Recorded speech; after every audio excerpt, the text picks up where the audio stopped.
Hey, how's it going, YouTube? Got another E36 video for you guys. So what I have is a M3 with a 3 Series seat. Now the problem is the connectors don't match up, and this seat was way back and it wasn't plugged in, obviously, so I couldn't even reach the clutch when I was in the car. So I pulled the seat and I want to slide it forward. Now the easy way to do this, guys, is to take off the clip or the connector, the plastic thing that looks like this. Take that off of your main 2 wires, which are the big thick wires connecting to the motors. Red, of course, is hot. Brown is earth or ground. And then you go and get one of these. A lot of you guys probably already have one.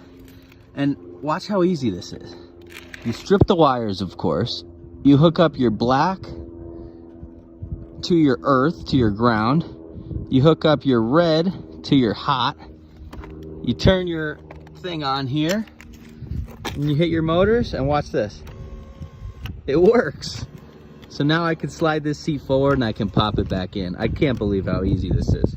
Anyway, good luck, guys. This is a simple job.